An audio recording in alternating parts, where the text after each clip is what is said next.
Hello, every morning, every morning. Hello, everybody. My name is Conor McGilligan. Good morning, and this is the return of the Room Mill. Let's get into it.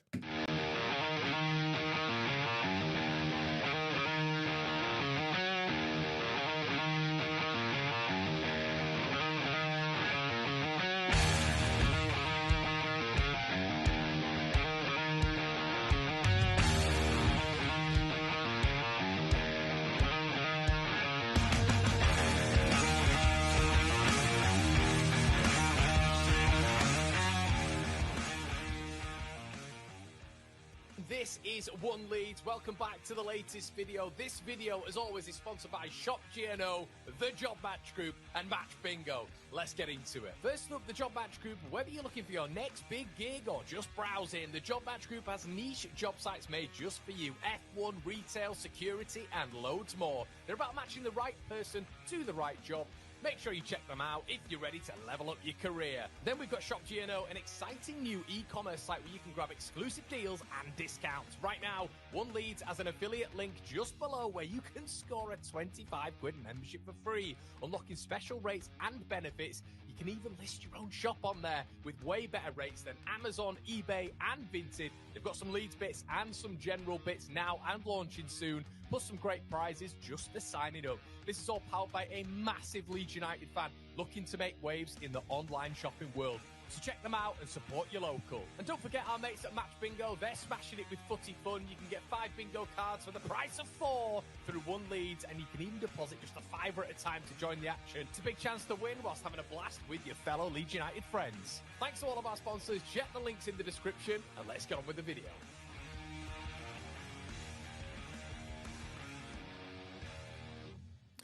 Good morning, everybody. My name is Conor McGilligan. This is One Leeds, and this is the Rumour Mill. What's going on in your world? Let me know in the comment section below. Guys, we're back. It's Monday morning. My goodness. Well, what have we got to talk about today? There's a lot on the DDD discussion, debate, and discourse. I want your thoughts. Let me know when we're talking about these things. Don't be shy. Be respectful, but don't be shy. And yeah, we're doing this, well, every weekday for the season. And look, I just want to say a big thank you to all of the support over the weekend. I feel like sometimes you don't do that enough, and you guys are always dialed into One Leeds. I just want to say a big thank you. Also, just prefacing what's going on this week, we will be having the Rumour Mill every single day, but shows do come and shows do go as well. Sometimes people's lives get in the way, so the only way you will be able to keep up to date with One Leeds is via our socials, but also via hitting that subscribe button and making sure you're hitting that notification bell, because if you do that, we might have to pull a show, or we might put a show on late, you know, who knows? Me and Jer might go live, whoever. You know, me and KG might go live, whatever. But listen, by hitting the subscribe button, you can just be notified every single time we do stuff like that. So, yeah, guys, it is a moving world all the time. But look, listen, people have things to do, don't they? People have things to do. They can't always commit to One Lead. So what I can tell you from my standpoint is I will be going live every single morning, or whatever time of day it is for you guys, in the comment section below. I know you are in the Southern Hemisphere, a lot of you, and time zones are very different. So there we go. Morning, Connor. Where the hell have our goals coming from? Yeah, it's good to see you in here, Malok. Morning, Connor. Morning, guys. How's it going? Good to see you. Lagi off the bench for Valencia last night. Yeah, Griezmann says people are frustrated because we don't play like we did in the champ. But if we did, we get battered every week. This season is not going to be pretty or exciting. It's all about grinding out results for survival. Michael's coming in with the formation chat already, which is good to see. Morning, Blue Leader. Tenerife on my horse. I wish I was there with you, mate. I really do. With you as well. I really do. Nice sunshine. It's already dark and drizzly here, so I'm trying to bring some morning vibes. Morning, Connor. Morning, everyone. I don't get why we are not exploring the free market. Maybe we are asking. Hi, Andrew Lamb as well. Good to see you in here, buddy. Yeah, definitely. Oh, God, I'm going to sneeze. Hold on. Good start. Dear me, apologies. Wilson was a panic buy. Glad we didn't splash out on him. Good morning, Connor. Although we came away from London with no points, I do feel, however, that in general the performance was solid, albeit we lacked any real cutting edge. Yeah, so I guess let's get into it. I mean, We're going to be talking about Harry Wilson this morning as well. I mean, the YEP have quote tweeted it as well, and they do with a lot of rumours as well. Something to bear in mind that when the YEP just put things out, it doesn't mean the YEP are believing it a lot of the time. They're just quote tweeting actual sources like, Football Insider, and not actual sources, but other sources like Football Insider and whatever it may be. I've seen them quote betting sites before, and it is just because sometimes, like we all do, the YEP just need to keep the news flowing, so they will quote other sites. But they have quoted someone this morning and said that via Football Insider, that Leeds United are likely again to be back on track with Harry Wilson in the January window. Apparently, from Wilson's camp, he wants World Cup football if Wales are obviously to qualify, and there isn't a guarantee there for him getting minutes at Fulham. Now, I thought it was a little bit of a play, in my opinion, from Mr. Marco Silva to stick him in that starting 11. I think when you look at it across the side, I was kind of going through different permutations of how Fulham were going to start. And if I'm honest with you guys, I did not see Harry Wilson starting in that game just because of the quality of the options that they had when it comes to Iwobi, Chukwueze, Kevin, obviously who we saw in that latter bit. I mean, how good was he when he came on, by the way? And that's sort of the difference maker there, bringing onto the pitch, I should say.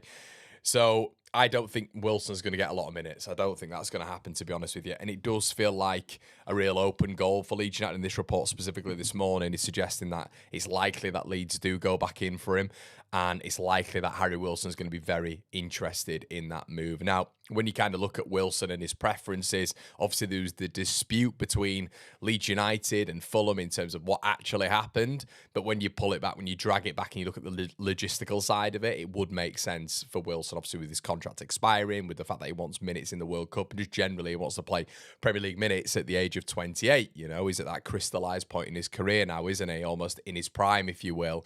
So apparently he's looking to play regularly, something if Leeds are to put a bid in for him, he is likely going to be very interested, was the quote this morning. Now, I think the interesting part of this, once again, the fascinating part of this is when you look at Leeds' creative standpoint and you look at, a player who has done that mostly in this campaign so far has been Anton Stach. Now, I think a lot of that is because Stach's over set pieces, and it feels like from the understanding that we had that he was going to come in as a bit of a number 6. He's not really a number 6. I think Anton Stach is pretty much a little bit more box-to-box for Leeds United, maybe more of an 8.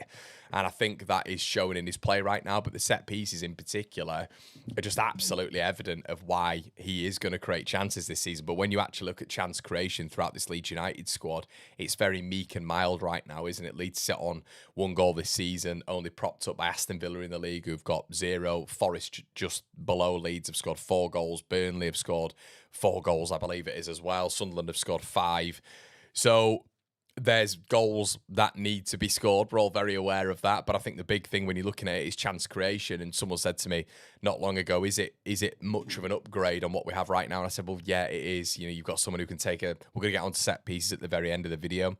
But you've got someone who can take set pieces. We saw that at the weekend when Darlow had to pull off a brilliant save to stop it being 1-0 and Harry Wilson scoring. But I think even just his dead ball speciality, I'd like Wilson. I think he'd fit in as well. And I think there's an upgrade there on what we have right now. There's a different profile to Willian Yonto if he is to be on the right. There's a completely different profile to Dan James. And also you've got Aronson, who Wilson is obviously a better player than, but it would also mean as well, I think it would be quite a good facilitator, because if Wilson was to come in, I think what you would see is him chopping in on that right-hand side and inverting, a lot like we saw with Iwobi for Fulham, inverting, which basically then means that the fullback can provide the width. If you're chopping inside a lot as a winger and you're able to do it effectively, their fullback is going to be drawn to that winger, and then you're going to be able to facilitate a lot of space for that fullback to roam into that space in and behind. And I think that pattern could be explored a little bit, maybe in the January window, by us going and getting someone like Harry Wilson. Nonto and Bogle, I feel, have a very different partnership as well in terms of on that right-hand side. I feel like they close the space a little bit more, and it's not about inversion. It's about building up together, closing that space and having those combinations. I feel like Harry Wilson would facilitate that space for Bogle on that right-hand side. So it would be a very different profile, a very different look for Leeds United, and ultimately someone who can take set pieces, which we will get on towards the end of the video. What do you guys think in the comment section below then to someone like Harry Wilson coming in? if he was to come in. I know we spoke about it before, but it feels like that one's getting maybe a little bit more likely by the January window. NFFC says you have to beat Wolves or that's curtains, in my opinion. Let's be honest. Chris says Wilson was bang average, no better than what we already have. I disagree with that completely. I think there is a tendency for fans to maybe look at one game against Leeds United and against Leeds United via Wilson and go, oh well, yeah, it wasn't good enough. I mean, I thought on set pieces he was relatively decent. That free kick could have been a difference maker, albeit a really good save from Carl Darlow. And when you're looking at it overall, someone who can take set pieces and someone who is a different profile in that attacking line is exactly what we need. And is he an upgrade to someone like Brendan Aronson? Yes. Is he a different profile to Willian Yonto? Yes. Could he play in that number 10? Yes. Could he actually play on that left? Yes. Could he play on that right? Yes. So there are a lot of tick boxes there, and there's a reason Leeds were in for him. I think we've got to be careful in just looking at one game that Harry Wilson's playing against Leeds United and say, he ain't good enough. He's not good enough. Not good enough to play for Leeds. Because you got to look at the season, how he's effective, what he would do that would benefit Leeds United, that may not benefit Fulham in the same way. And obviously we're looking at set pieces there, the effectiveness from dead ball situations, and his ball striking ability, and someone who's willing to get the ball on the edge of the box and shoot. We don't have a lot of players like that, or at least who are effective in doing that. So pace in transition is an issue. Aside from James, not much pace up top. And aside from that, we lack real pace in the middle of the park. Sunderland have loads all over. I feel Wilson is decent. Look, I need to see Sunderland's. I need see Sunderland in a little bit more of a greater sample size in terms of against a lot of the better teams. I think Sunderland had probably faced the most difficult game at the weekend. And I think Palace did have a few injuries out. Let me know in the chat. But I think it was Wharton out and was Ismail Sarr out. He might have been. I'll have to check I'm going to have to watch all the extended highlights today for a show that I will be doing tomorrow. But I didn't catch the game at the weekend, obviously, because I was watching the Leeds game. But yeah, I mean, so I'm not saying Sunderland were lucky in that game, but if those two were missing, I know there was reports of them missing anyway, that they are two massive pawns in that Palace side. I don't think Sunderland have got everything everywhere when it comes to quality. I think actually when you look at Noah Okafor, I think when you look at Willian Yonto, I think when you look at Dominic Calvert-Lewin, I think when you look at Mecha, if we take away the spends, if we take away, that art, it's not archaic as such, but there is just a natural viewpoint from the general football space, like, oh, Dominic Calvert-Lewin's a crock, he's crap. So there's no point in even having discussion with people who are just writing off the likes of Dominic Calvert-Lewin and players like that. There's just no point because it's not going to get us anywhere. But how I look at it is Leeds' front four, like those players in particular. You got Dan James there as well, who can be used effectively off the bench, hopefully. But I don't think still, when I'm looking at the newly promoted sides, I'm not thinking like Burnley and Sunderland are miles ahead of us in that attacking sense. I don't think that. I really don't. I think when you look at Okafor and maybe he improves just little fine bits of his game, maybe a little bit more confidence, there is a technical player in there who can cause a bit of a difference. I do think when you look at Dominic Calvert-Lewin and what we saw at the weekend when we were a little bit more direct, which there was embers of that in the game, especially with, I absolutely loved, and I don't like this style of football, but I love the more direct approach of which Dominic Calvert-Lewin launched himself about 9 foot in the air and nodded it down to Longstaff, who was playing off his shoulder, which is literally what we've said throughout the window. This is what Leeds United need to go above a press at points. We did that. It was unpredictable. Darlow long, DCL heads it down, Longstaff smacks the bar, and you're very unlucky there. Just Longstaff playing just off DCL in that sort of 8 role, box to box. And Leeds were very sort of unfortunate, really, to not score there. It would have been a brilliant goal. It would have been a goal of which you'd have been proud of because it was direct, it was long ball, you're playing over a press. So you're kind of looking at this front line with Leeds United and you're thinking they're all working each other out. You look at Sunderland and Mienda's been there a while, hasn't he? Isidor's been there a while as well. They've got Lafay in there now, who's played obviously for a season. You look at this Leeds United side and it's all changed. Solomon's gone, Ramazani's gone, Okafor's in, Mecha's in, DCL's in, Harrison's back. If you want to call him a forward player, I guess he's a forward option. But there's so much change in that forward line that maybe like a Sunderland don't have right now. So the synergy and the cohesiveness with all that lot is maybe a little bit more, it's a little bit more explored. They understand each other's patterns of play a little bit more. So I think that will grow in time. I don't think there's like a stark difference between Leeds and Sunderland in the forward line. I think Mienda and Isidore are really decent players. I do. But I think there's a way you play to this Leeds United team, and there is variations of what we can do. There is variations of what we can do in that forward line. And I'm just hoping right now, because this is all you can do, I'm hoping that there is going to be a little bit more partnerships formed, an understanding across the side, and then Leeds United are going to be a little bit more prosperous in the final third. That's what I'm hoping. Morning, Connor, from an awful wet island. Hey, mate, how's it going? Mark says, if the ball from Aronson was in a slightly different position, he scores. Aronson to start against Wolves. The Leeds lens says, everyone says 2/3 of the team is good, but midfield should aid both ends. Ours fails to support the offence effectively. There's no creativity. The midfield balance is a problem. I'd probably push back on that, mate, because Anton Stach created, I think, the second or third most chances before this game week. He's created the second most. I think it was to Bruno Fernandes in the Premier League. And I thought the box-to-boxness, to be fair, of Longstaff in this game in particular, I thought he was a little bit more adventurous.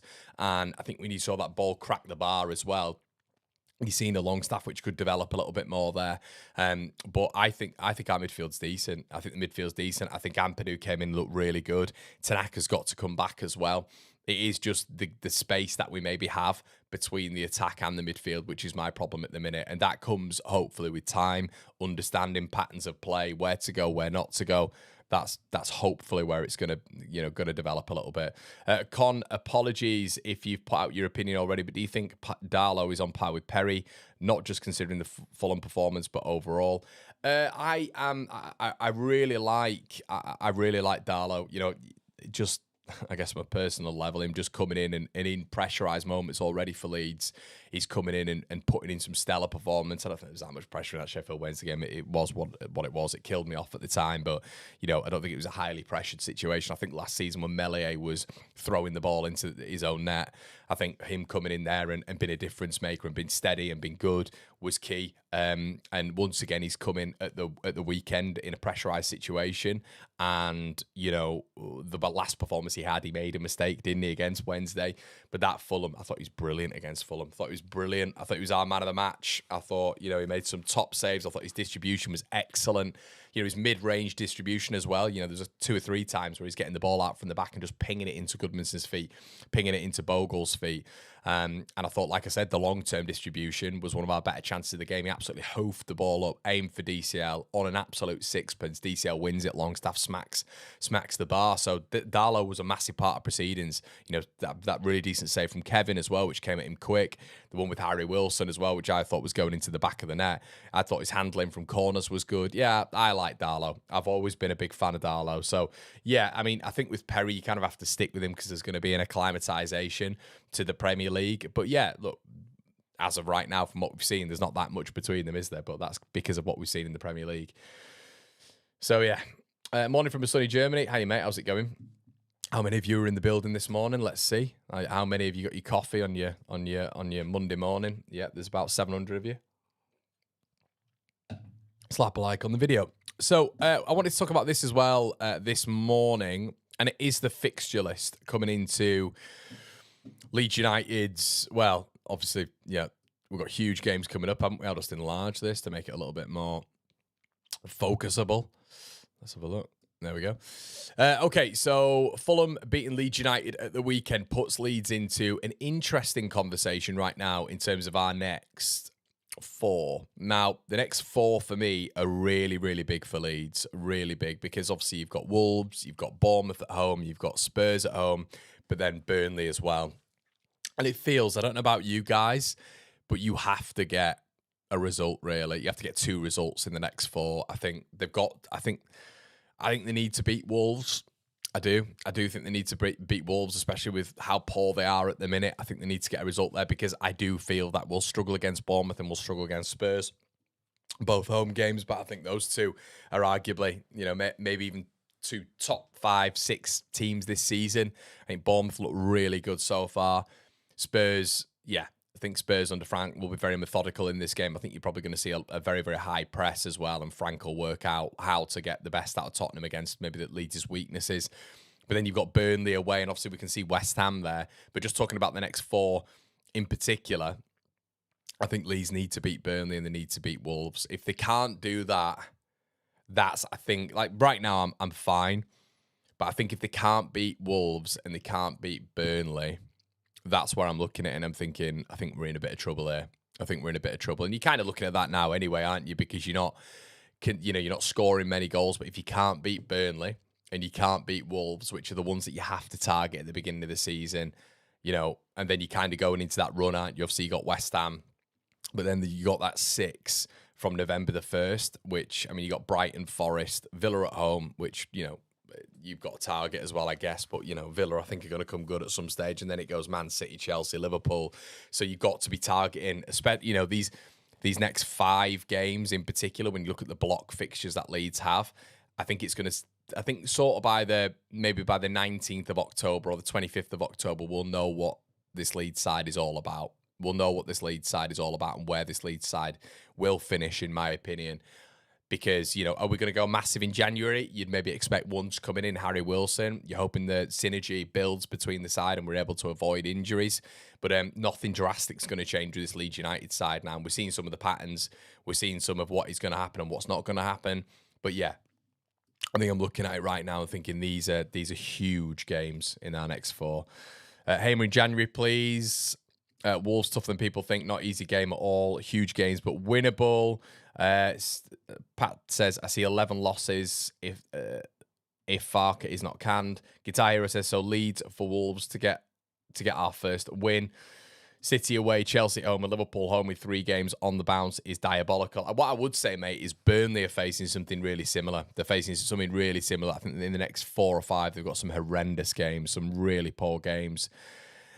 I'd be okay with the draw to Wolves. It's a must not lose. We're in Austria that Thursday, so you'll probably beat us. Remy says we need to build confidence and a bit of momentum to nick points off teams we're not expecting to. Yeah, maybe that's where people will turn around and say, Connor, there is something in Bournemouth, there is something in Tottenham, and you can't just write those games off. Of course you can't, but the targetable games coming up, especially with that last sort of 6 that you've got there, and then you run into December and January where Leeds' run is pretty tough. I think in our next 5, Leeds have to be picking up some serious points. I think so. And when I say serious, I mean we just got to be getting 3 points. We can't just be going to Wolves and drawing, losing to Bournemouth, losing to Tottenham, drawing at Burnley, drawing against West. You kind of got to pick up wins. You got to get to, even if you're going at a bottom draw, your point per game, which Leeds are right now. We're on 4 points after 4 games, which is okay. You get to 38 points and you're invariably staying up. But yeah, it feels Leeds. I don't know about you guys right now, but how I see it is West Ham, Wolves, us, Burnley and Sunderland. And the reason I mentioned Sunderland, and let's just have a quick look at the league table, shall we? The Premier League table. But that's kind of how I'm seeing it right now. And obviously we know Sunderland are in 7th right now and they're doing really well, aren't they? But I think, the cream will rise. I think that always happens in football, when you got the quality and you go through these arduous points at the season and, Sunderland hit AFCON and, all those lovely things that we love with the Premier League. But if you're just having a quick look here in terms of points totals, for me, it's kind of getting to a point where I thought Brentford would maybe be in a little bit of trouble, but from what I've seen with Brentford, I've been pretty impressed under Keith Andrews, to be honest with you. I think they will be fine invariably. They've got Shard, haven't they? They've got Thiago up front. I think they'll be fine maybe with the losses of Visser and Mbeumo. They've just got enough to stay up. Such a well-ran club that even if you hope Brentford can go down, it feels difficult all the time. Damsgaard coming back into proceedings seems to have really elevated them. So Leeds obviously been in 16th there. Very close. It's where we expected to be as well. And that point at Fulham would have just been massive, wouldn't it? It'd have had us probably in 10th or 11th. And that's just how important these results are.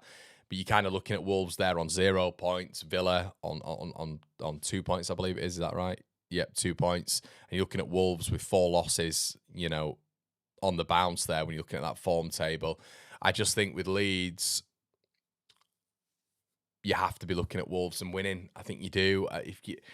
The bottom of the table, you've got to be beat in the next 4. You've got sort of 2 games that you want in the Premier League. If you're converting it to Championship stuff, it's probably you're coming up against your Plymouths and you're coming up against whoever, your Swanseas. It's games that you're looking at when Leeds are in the Championship and you're thinking we've got to win those games. I think getting draws against Wolves right now, and look, Wolves are a good team, but I think you've got to beat them. I think you've got to beat Burnley. That's where I'm at anyway, guys. But maybe I'm being a little bit too deluded there. From 12 down, Leeds need to beat all those teams. That's kind of where I'm at. We need to pick wins up. You know, at some stage, you have to think to yourself, well, these are must-wins now, you know, because of the team. Like, I was looking at Sunderland, and they had Brentford at home, obviously at the very beginning. They had West Ham at home. And I was saying about Sunderland, I was like, they're must-wins because they've got them at home, you know, and you've got to be picking up 3 points there, of course. But for me, with Burnley away from home and Wolves away from home, I'm targeting those as obviously must not lose games, but with how bad Wolves are at the minute in particular, I think you've got to go there and win. Do us a favour, guys, as well. Slap a like on the video. Really appreciate your support as always. Thank you. Okay, need to keep the players' morale up, especially after losing a game like we did against Fulham. I reckon over next 5, you'll come away with 5 points at least. Hope you're right, mate. Wolves win would be massive. It would, and hopefully you can think to yourself, you know, you're going to be able to get a few points in there. Derby Day says you can accept a few draws, but after the weekend, Wolves is a must-win now. Roger says, good morning, Connor. Totally agree. Massive games coming up. We need to keep picking up points and find a way to win games. Hope our forward start to fire, and midfield and defence are good. Wolves are poo. Connor, no excuse if we get beat against them. Yeah, and I think look, the pressure will then come down, won't it? If you can't lose, you can. You can. Mick McCarthy, you can. But no, I don't think you can lose against those teams. And I think if you do lose against Wolves, if you fail to beat Burnley, I think Farke might be in a little bit of trouble. But that is just my opinion, of course. But yeah, I think he might be in a little bit of trouble. Okay, so on the title, you can see what I've put in terms of an Underwood blunder. Now, I saw this a lot on my chat at the weekend when we do the watch-along, we do the instant match reaction. I was really surprised by it. And it was Leeds fans, and it's logistical, but it was Leeds fans saying, Connor, I'm watching my team right now, and I'm watching a lack of verve, style, guile in the final third, and yet we've got a Slovenian on the bench who we brought in for probably the most amount of money this window. You've got Bornau there, obviously, who could be categorised as backup for the centre-back options that we do have right now. But you've got Jaka Bijol on the bench. And look, I thought Stach was decent at the weekend. Thought he was decent. Thought he put in a really good performance. But that's not the point. That's a separate point. Okay? Stach and Rodon are evidently, now, I think we can assess this after 4 Premier League games, Farke's choices. So I guess when you're kind of looking at Underwood and you're kind of looking at the recruitment with, obviously, Farke had to approve this as well in the 49ers. Bijol's come in and he's just not had it. Aside from Sheffield Wednesday, he's had no minutes, has he? So I think, interestingly, when it comes to discourse, debate and discussion, could that money have been spent elsewhere? Or do you look, I mean, I like Bijol, 6'4", brute force. I'd love to see a little bit more of him, but Leeds have been decent. Leeds have been decent at the back. So what do you do with him? But the conversation right now, when you're looking at the old treble D going into this room mill this morning, is could you have spent that money elsewhere? Could you have saved that money? And obviously this was right at the very beginning, wasn't it? It was our marquee signing, if you want to call it that, statement signing right at the very beginning. And hindsight's a wonderful thing, but, you know, we were planning from the 21st of April to go out and bring players in and target them and all this sort of stuff. I think Leeds fans, understandably, will be looking at the value that we put into Jaka Bijol, and you've got to build a bench.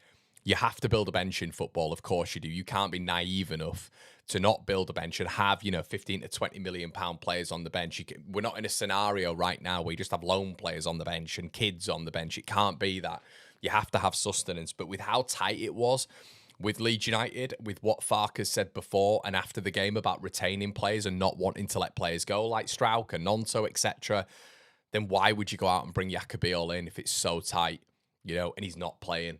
It feels like Stach and Rodon are his number one right now. And I think, interestingly, when it comes to how tight PSR is, could that have been avoided when it comes to Leeds United? Could it have been avoided bringing someone like Jaka Bijol in? Is it going to be a point of which Leeds, we don't really see him this season. You can see the stats there when it comes to Premier League. And Leeds have been, once again, it's a separate point, but Leeds have been good at the back, of course. But with PSR being so tight, could that money maybe have been spent elsewhere? And it was an interesting bit of conversation that was in the chat at the weekend. Let's have a look what you guys are saying on that one. Peru looks like our best chance of scoring, but he needs to be engineered in scoring position. Astonishing we are left in this position. Leeds then says they expected Strike to go. I'm sure of it. That's why they brought BL in. Strauch had 2 years left in the summer. It's the ideal time to sell. Agree with that, mate. Agree with that. I'm still annoyed with Ramazani being let go. Strauch will get injured this season 100%. We spent 31 million of defenders who haven't started a Premier League game when we only had 100 million to spend. It is criminal.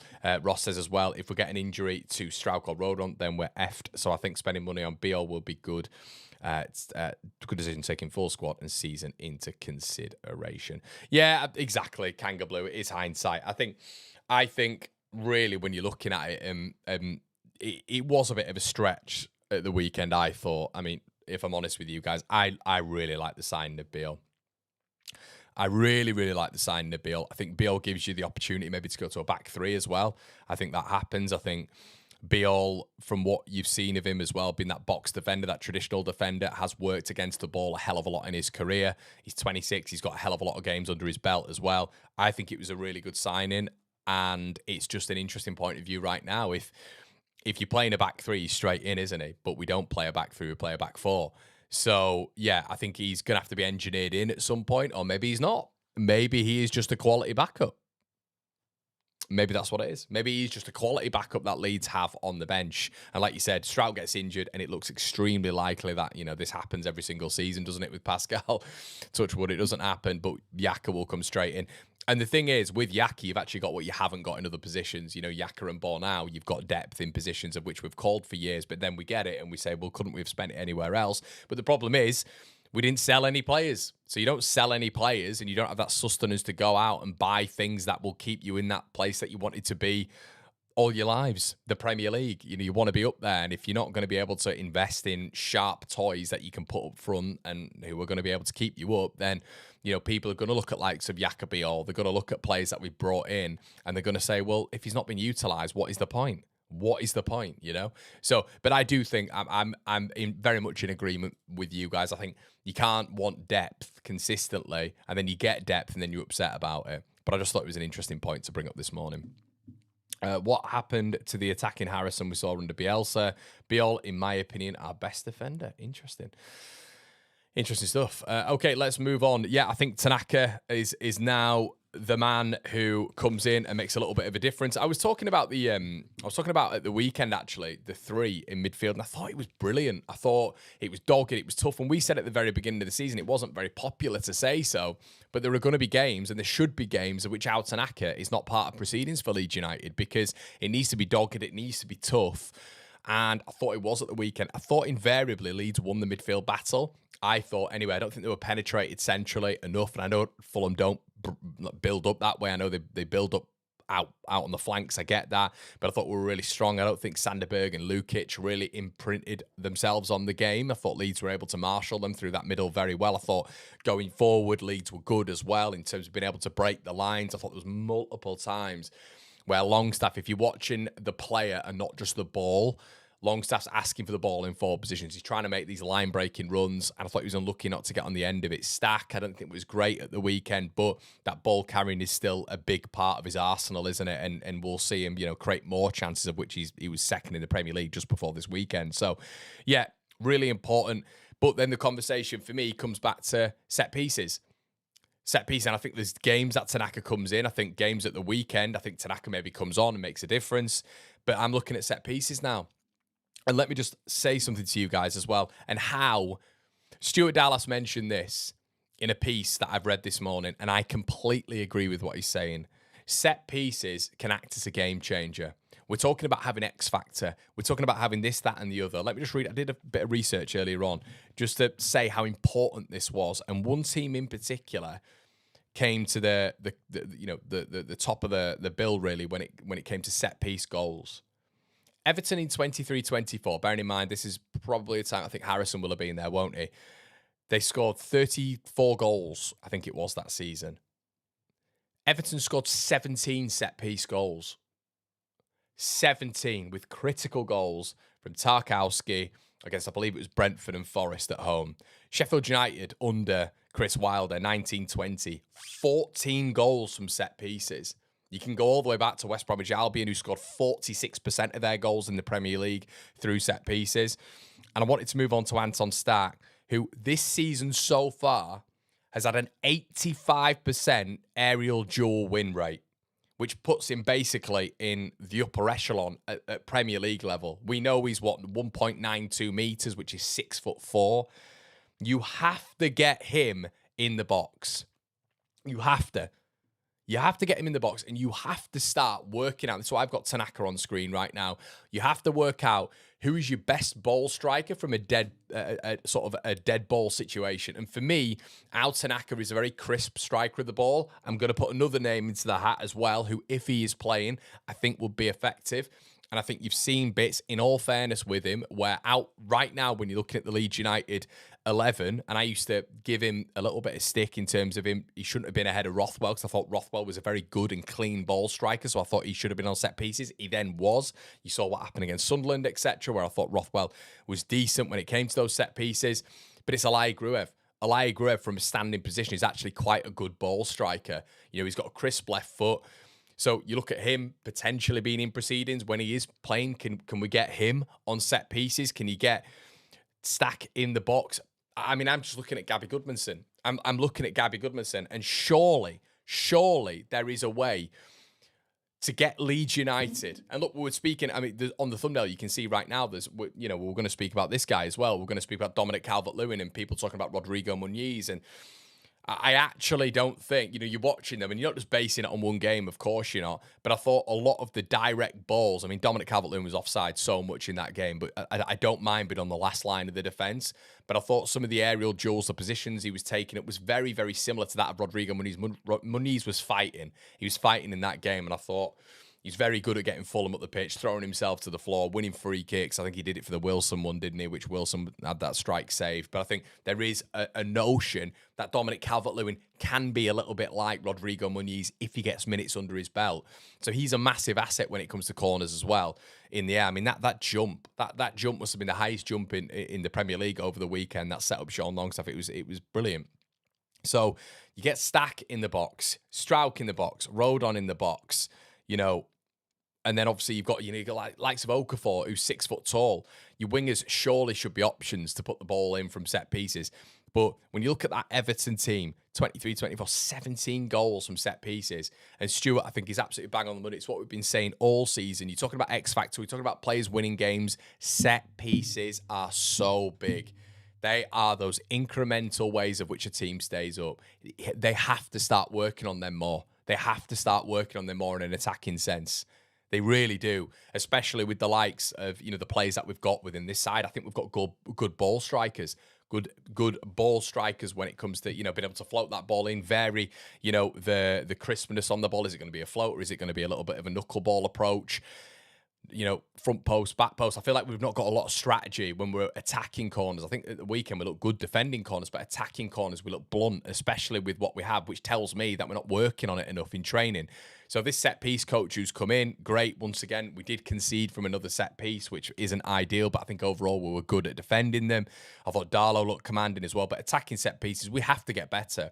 There has to be Gabby Goodmanson at training being put on set pieces, let's say, hypothetically, on every single time Leeds United get it, and practice leading up to it. And it doesn't look like we do it. Farke was saying stuff like, we want to be unpredictable when it came to set piece in the press conference. I think Gabby Goodmanson took it. It was a decent ball in, but then you've still got Stach taking the majority of them. So we're not unpredictable. You're not really working on it. You're just waffling. That is absolute waffle, because at the weekend, you still saw Leeds United on set pieces invariably go to the other 4 games we've seen from Leeds United, if you include the cup competition, where Stach is over the majority of them. You have to get him in the box. We have to start seeing this, this 84% aerial dual win rate in the box being effective, and having another 6'4" body in there. As I say again, Stuart Dallas absolutely on the money, and it is what we've said all season. This can be a game changer. We're all talking about Harry Wilson. We're all talking about Harry Wilson, we're talking about Gus Hamer, we're talking about Emi Buendia at the very end. These being the players that can change Leeds United's fortunes. But if you're bringing in big profiles, senior profiles who've been in these situations before, Dominic Calvert-Lewin, a classic example, you're bringing in big players who are going to be physically imposing, and you got one of them on a set piece and you're evidently not practicing them going forward enough because we just look a little bit blunt once again, I feel, from set pieces when you're looking at a very big side, all in all. It's got to be better for me. It's got to be better, and it can be better, and that can give Leeds United, as I've said, 17 goals for Everton in 23-24. Sheffield United, 19-20, 14 goals from set pieces. You know, we're all talking about this season. With our forward line, can we really get, 35 to 45 goals this season? I don't think we can. Well, this is a way of which you can take it away from the individual producing moments of magic, and that all bearing fear that we all have of these players not being able to do that going forward. Okay, let's have a quick look.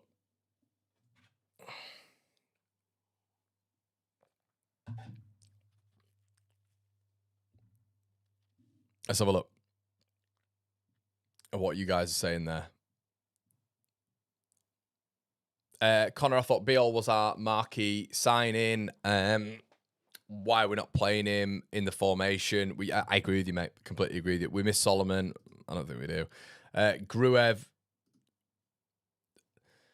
Okay. Well, Gruev was taking set pieces at point last season. Is Gruev a much worse set piece taker than Anton Stach or Gabby Goodmanson? Look, I would have Goodmanson ahead of Gruev, but from a dead ball position in the squad, Alai Gruev is probably one of the better ones when it comes to a dead ball specialist. And this is from someone who's got an agenda against Alai Gruev. Do we have a set piece coach yet? I'm not sure, mate. I think we do, or we should be getting one at least, as in through the door in the next week. Do we have a set piece coach yet? Another one? Yeah. Taking Harrison off set pieces when he's on would be a good start. Yeah. Connor, it beggars belief that Leeds don't have another player who can take corner kicks and Stack. Professional footballers can't cross the ball. I agree, mate. It's mental. Chris says, even if Stack doesn't win many headers from corners, it's his presence. That is bang on, mate. Absolutely bang on. You know? It's the presence. Someone who's 6'4". Look, when I was playing Sunday League yesterday. Now, I'm not the biggest guy. I'm around 6 foot. Right? But as soon as I go into the box, I will I get my head onto the end of things? Not, and this is at my level, not massively. I do every now and again. I'm probably better at defending than I am attacking set pieces, but I am a presence in the box. I'm just a presence because I'll be a nuisance. I'll be moving around, going back post, near post before the corner taker even takes it. I'm making it a nightmare. I'm grabbing hold of the guy who's marking me. I'm pushing him. You're a problem. You're a problem, and they know you're a problem. And it's the presence. And someone who's 6'4", being in the box, who's got an excellent aerial duel rate, that is an asset. It's a weapon. When in a team of which we don't have many weapons, weaponizing this Leeds United team it's just not good enough. It has to be worked on more.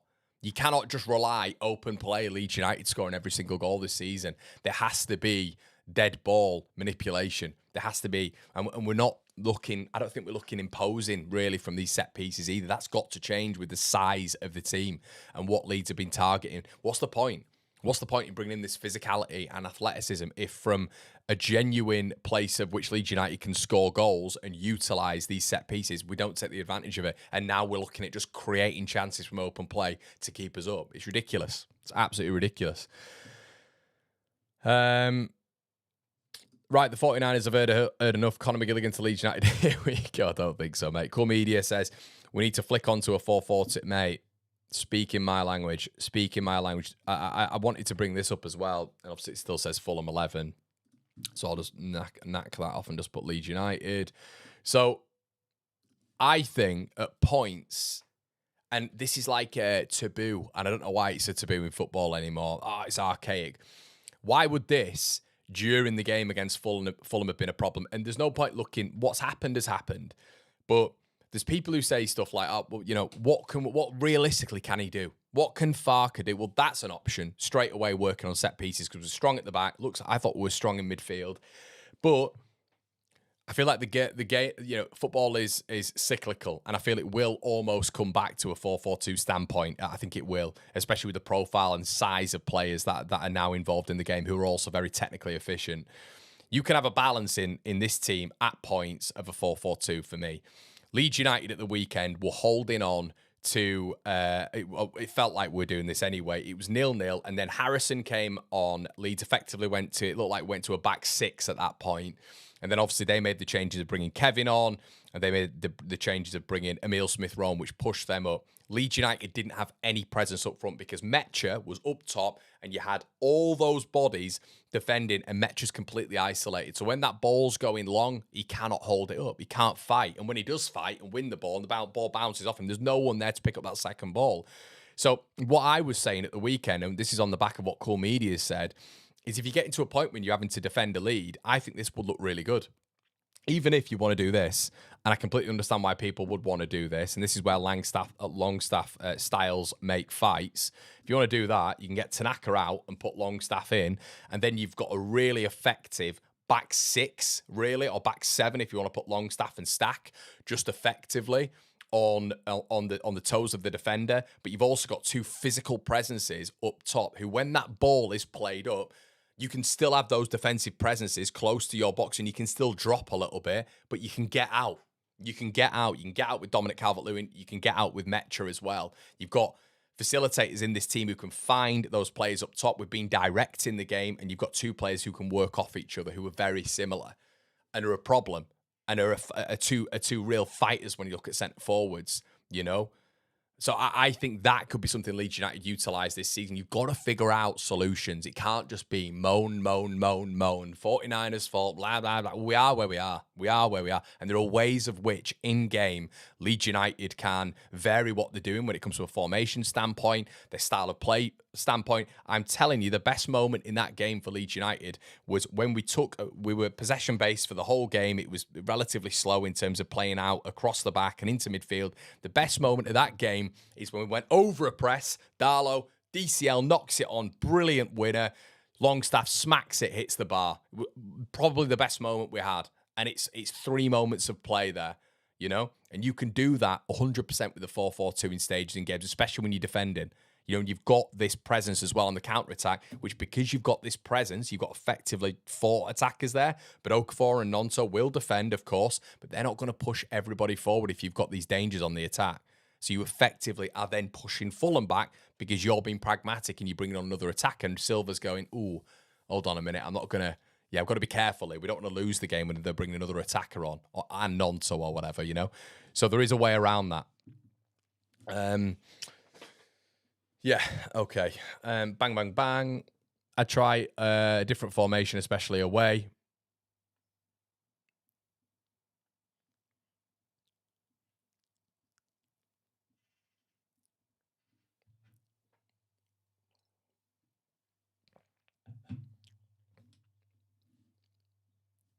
Yeah, Peru could also work in that as well, couldn't he? Just a little bit more of a player off Metcher, or a player off Dominic Calvert-Lewin as well.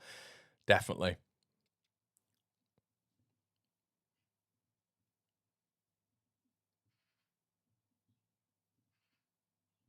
Leeds Slen says, outnumbered in the midfield, playing a 4-4-2. Everyone plays with a 3 in there. Well, you don't have to. Not really, because you can play as a 4 compact anyway. So if you've got Metcher and Dominic Calvert-Lewin just up top, and let's say Metcher's maybe dropping a little bit deeper anyway, which you'd expect with a 4-4-2 anyway. I think Smith Viduka, one of them's going to drop a little bit more anyway. If they've got a 3 in midfield, Okafor and Nonto can be compact as well. We can compact, especially when we're against the ball, and we can effectively spread out a little bit when we do have the ball. There's ways around that, mate. There's 100% ways around that. Like I said, Metcher can drop a little bit, but it still reduces the distance from what Leeds United have right now between the midfield and the attack. 100%. I do think teams go 4-4-2 anyway a lot of the time during games, especially in possession. Right, guys, we are going to leave it there. Let me know what you think in the comment section below. Like the video. We'll put the timestamps on. These are all uploaded as well to Spotify and iTunes if you're interested. Make sure you check out our fantastic sponsors. Link in the description below. It's been an absolute pleasure. I'm Conor McGilligan, and I'll see you.